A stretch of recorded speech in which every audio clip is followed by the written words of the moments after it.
Vision 9 டிவிக்காக நான் உங்கள் லக்ஷ்மி நாராயணன். இப்போ நம்ம பார்க்க போகிறது வார ராசி பலன் 10ஆம் தேதியிலேருந்து 16ஆம் தேதி வரை எப்படி இருக்க போகுதுன்னு பார்க்க போகிறோம். எப்போதுமே சொல்கிறதாங்க, ராசிக்கு பார்ப்பதை விட லக்னத்துக்கு பார்க்க ரொம்ப பர்ஃபெக்டாக இருக்கும். உதாரணமாக ஒரு மகர லக்னம் விருச்சிக ராசினா நீங்கள் விருச்சிக ராசிக்கான பலன்களை பார்க்கறத விட மகர ராசிக்கான பலன்களை பார்க்கும்போது ரொம்ப பர்ஃபெக்டாக இருக்கும். முதல்ல வர்றது பொது பலன்கள், அதுக்கப்புறம் வர்றது தசா புக்தி பலன்கள். ஸோ உங்களுக்கு என்ன தசா புக்தி அந்தரங்கள் நடக்குதோ அதை மிங்கிள் பண்ணி பார்க்கும்போது ரொம்ப பர்ஃபெக்டாக இருக்கும். வீடியோட எண்டில் டிப் ஆஃப் த வீக் இருக்குது, மறக்காமல் பாருங்கள். கன்னிராசிக்கு வந்து பார்த்திங்கன்னா உங்களது ராசி அதிபதி புதன் வந்து பார்த்திங்கன்னா உங்களுக்கு என்ன மாதிரி விஷயம், 10ஆம் அதிபதியான புதன் வந்து பார்த்திங்கன்னா இப்போது உங்களுக்கு வந்து 5ல் இருக்காருங்க. ஸோ 5ல் இருக்கிறது புதன்கிழமையும் 6க்கு மாறுவார். ஸோ அதனால் வந்து பார்த்திங்கன்னா தொழில் ரீதியான விஷயம் புதன்கிழமை வரை கொஞ்சம் கவனமாக இருக்கணும். புதன்கிழமைக்கு மேலே வந்து நல்ல லாபங்கள், நல்ல ஏற்றங்கள், நல்ல ரொட்டேஷன்ஸ் வர்றதுக்கான வாய்ப்புலாம் ரொம்ப நல்லா இருக்குது. ஸோ அது ஒரு ரொம்ப சிறப்பான விஷயங்கள். அதுக்கப்புறம் பார்க்கும்போது உங்களுக்கு வந்து 2ஆம் அதிபதி மற்றும் 9ஆம் அதிபதி சுக்கிரன் 7ல் வந்து நல்ல உச்சமாக இருக்கும்பொழுது நல்ல சுப நிகழ்ச்சி நடத்துவதற்கான வாய்ப்புகள், பெரிய வெற்றிகள் வருவதற்கான, பெரிய லாபங்கள் வருவதற்கான வாய்ப்புலாம் ரொம்ப நல்லா இருக்குது. அதுவும் வந்து அது ஒரு 9ஆம் அதிபதியோட ஒரு பரிவர்த்தனையில் இருக்கும்போது பெரிய லாபங்களையும் பெரிய வெற்றிகளையும் கொடுத்துரும். அதுவும் தந்தை சார்ந்த உறவுகள், வெளிநாடு சார்ந்த விஷயங்கள், வெளி மாநிலங்களில் இருக்கவங்களுக்கு வந்து பெரிய லாபங்களை அள்ளி தரதுக்கான வாய்ப்புலாம் ரொம்ப சிறப்பாக இருக்குங்க. சுப நிகழ்ச்சிகள் சார்ந்த விஷயங்கள்லாம் கண்டிப்பாக நடப்பதற்கான ரொம்ப நல்லா இருக்குது. அதுக்கப்புறம் பார்க்கும்போது உங்களுக்கு 3 8ஆம் அதிபதியான செவ்வாய் 10ல் இருக்கும்போது உங்களுக்கு வந்து இந்த தொழில் ரீதியான விஷயங்கள் வந்து யாருக்கெல்லாம் இந்த செவ்வாய் தசாபுத்தி ஆனாலும் கொஞ்சம் கேர்ஃபுல்லாக இருக்கணும். தேவையில்லாத ஒரு மன உளைச்சலையோ ஸ்ட்ரெஸ்ஸை ஏற்படுத்தும். கொஞ்சம் கேர்ஃபுல்லாக இருக்கிறது ரொம்ப அவசியம். அலைச்சல்கள் ஜாஸ்தி இருக்கிற விஷயங்களை கண்டிப்பாக ஏற்படுத்தும். உங்களுக்கு 4ஆம் அதிபதி மற்றும் 7ஆம் அதிபதி குரு வந்து சிறப்பான பலன்கள், பூமி சம்பந்தமான விஷயங்கள், வண்டி வாகனங்கள் சம்பந்தமான விஷயங்களும் சரி, நல்ல ஒரு சுப நிகழ்ச்சிகள் சார்ந்த விஷயம், மனைவி செயலையும் வந்து நல்ல லாபங்களையும் நல்ல ஏற்றங்களையும் கொடுப்பதற்கான வாய்ப்புலாம் ரொம்ப சிறப்பாக இருக்குது. அதுக்கப்புறம் பார்க்கும்போது உங்களுக்கு வந்து 5ஆம் அதிபதியான சனி வந்து 6ல் இருக்குது.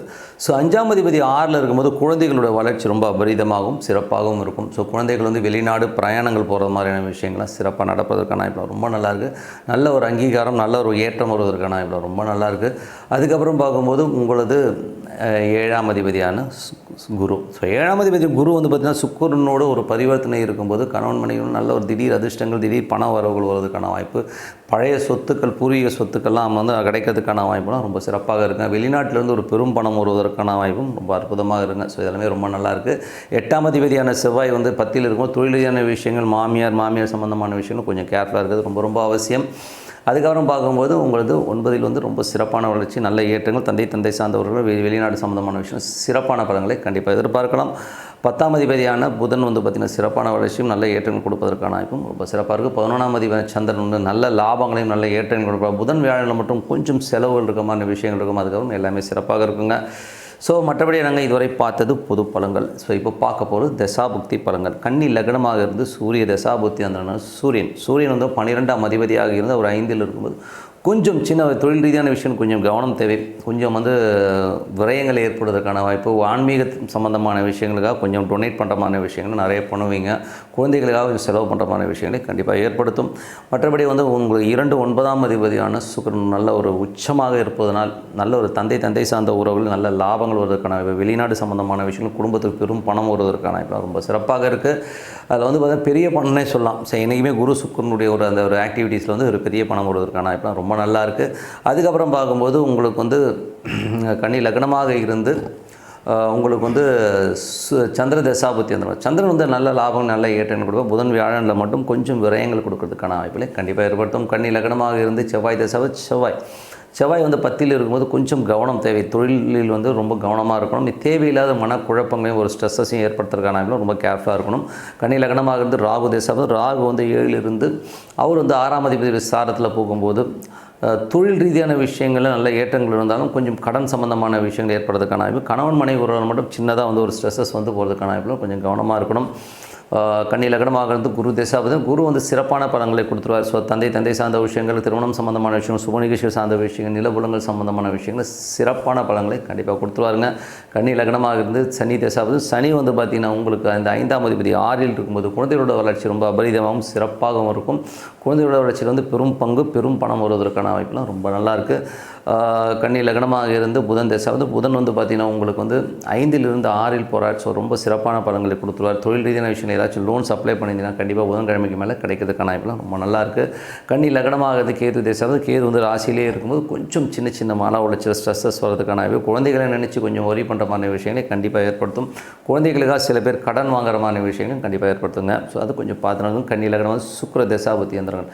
சுக்கிரன் வந்து பார்த்திங்கன்னா உங்களுக்கு வந்து உச்சமாக 7ல் இருக்கும்போது நல்ல ஒரு மனைவியால் நல்ல லாபங்கள், நல்ல ஏற்றங்கள், தந்தையினால் நல்ல லாபங்கள், ஏற்றங்கள் வருவதற்கான வாய்ப்பெல்லாம் ரொம்ப சிறப்பாக இருக்குது. வெளிநாட்டில் இருக்கவங்களுக்குலாம் வந்து ஒரு பெரும்பாலும் வருவதற்கான வாய்ப்பெல்லாம் ரொம்ப நல்லா இருக்குங்க. ஸோ நல்ல விஷயங்கள், நல்ல மாற்றங்களாக இருக்கணும். ஒரு பிரார்த்தனை அவசியம், மனதார இறைவனை பிரார்த்தனை கண்டிப்பாக அடுத்த லெவல் போகிறதுக்கான வாய்ப்பு ரொம்ப சிறப்பாக இருக்குது. இப்போ பார்க்க போகிறது tip of the week. So tip of the வீக்கில் வந்து நம்ம சொல்கிறது என்னென்னா, உங்கள் ஜாதகத்தில் ராகு கேது. ஸோ ஜென்ரலாகவே வந்து ராகு கேது வந்து ஒரு கர்மிக் கிரகங்கள். ஸோ ஒரு கர்மாவை தாங்கி வருகிற ஒரு கிரகமாகத்தான் ராகு கேதுகள் இருக்கும். ஸோ அது என்ன மாதிரி விஷயங்களை பண்ணும் அப்படிங்கிறத தான் பார்க்க போகிறோம். ஸோ ராகு கேதுகள் வந்து ஜென்ரலாக வந்து என்ன மாதிரி விஷயம் பண்ணுன்னா, அதாவது வந்து நீங்கள் வந்து ராகுன்னு எடுத்துக்கிட்டிங்கனாலே அது வந்து காலபுருஷனுக்கு வந்து 3, 7, 11ங்கிற ஒரு கட்டத்தை தாங்கி தான் வருது. அப்போ என்ன சொல்ல வருதுன்னா, இது காம ரீதியான, இது காம திரிகோணம்னு சொல்லும். ஸோ காம ரீதியாக நம்ம முன்னோர்கள் செய்த தவறுகளையும் அவங்க வந்து காமம் ரீதியான செய்த வந்து எவ்வளோ பெரிய பிழைகளையும் வந்து நமக்கு அப்படியே ட்ரான்ஸ்ஃபர் பண்ணி அதை கொண்டாந்து வச்சு செய்கிறது தான் வந்து ராகு.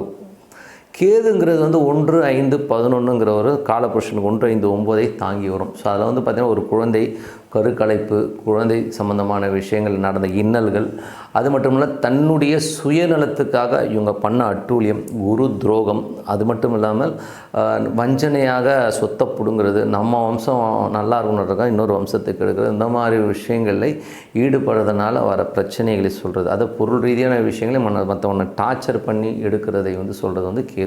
ஸோ இந்த ராகு கேதுகள் வந்து 2 விஷயம். ஒன்று வந்து ராகு வந்து உடல் ரீதியான சுகத்துக்காகவும் உடல் ரீதியான விஷயத்துக்காக பண்ணுற கர்மாக்களை கொண்டு வர்றது ராகு, பொருள் ரீதியான விஷயங்களான கர்மாக்களை கொண்டு வருவது வந்து கேது. ஸோ இது வந்து பார்த்திங்கன்னா இந்த 2 ஆஸ்பெக்டில் தான் வந்து வேலை செய்யும்.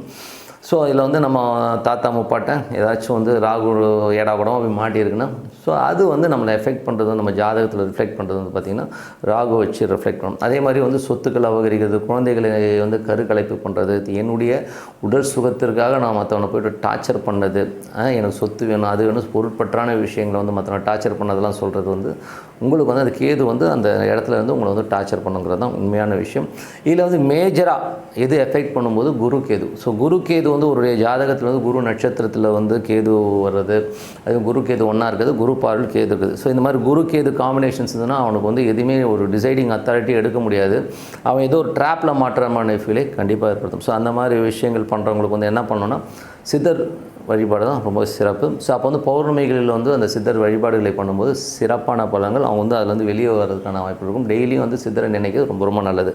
இது ஒன்று தான் அதோடைய பரிகாரம். அது மட்டும் இல்லாமல் சனிக்கேது, இது வந்து தொழில் ரீதியான விஷயங்கள் ஒரு முடக்கங்களையோ நமக்கு வந்து அடுத்த கிளாரிட்டி கிடைக்காத விஷயத்தை பண்ணும். ஸோ அப்போ வந்து என்ன பண்ணணும்னா, நீங்கள் உங்களுடைய ஜாதகத்தை வச்சு பார்க்கும்போது ஒரு காவல் தெய்வங்களை வழிபாடு பண்ணணும். கருப்பண்ணன், கருப்பசாமி, இந்த மாதிரி விஷயங்களை வழிபாடு பண்ணும்போது கொஞ்சம் அந்த ஒரு கட்சான தெய்வங்களை வழிபடும்போது ரொம்ப சூப்பரான பலன்களை கண்டிப்பாக. அது வந்து உங்களுக்கு வந்து உங்கள் ஜாதக ரீதியாக என்ன தெய்வம் வருதோ இல்லை உங்கள் குலதெய்வத்தை வந்து வழிபடாமல் விட்டிங்கன்னா அந்த சனிக்கேதுடைய தொடர்பு வந்துடும். குலதெய்வத்துக்கு சரியான விஷயம் பண்ணலைனாலும் உங்களுடைய வம்சாவளியில் வந்து சனிக்கேதுடைய தொடர்புகள் வந்துடும். ஸோ அதை நீங்கள் சரி பண்ணிட்டீங்கன்னா உங்கள் லைஃப்பில் வந்து தொழில் ரீதியான விஷயங்கள் அடுத்த கட்டத்துக்கு மூவ் ஆகிறதுக்கான வாய்ப்புலாம் ரொம்ப சிறப்பாக இருக்கும். ஸோ இதை கண்டிப்பாக வச்சு பாருங்கள், சிறப்பாக வந்து இருக்கும். ஓகேங்களா? இது வந்து நீங்கள் வந்து கரெக்டான அஸ்ட்ராலஜிட்ட வந்து செக் பண்ணி பார்க்கும்போது இதுக்கான விடை கிடைக்கும். இதை நீங்கள் கிளியர் பண்ணிங்கனாலே லைஃப்பில் வந்து அடுத்த கட்டத்துக்கு போகிறதுக்கான வாய்ப்புகளை ரொம்ப சிறப்பாக ஏற்படுத்தும். உங்களது அடுத்த வம்சாவழிகள் இந்த மாதிரி தோஷங்கள் வந்து விடுபடுறதுக்கும் ரொம்ப சிறப்பாக இருக்கும் சொல்லிட்டு உங்களிடத்தில் விடைபெறுவது உங்கள் லக்ஷ்மி நாராயணன். நன்றி, வணக்கம்.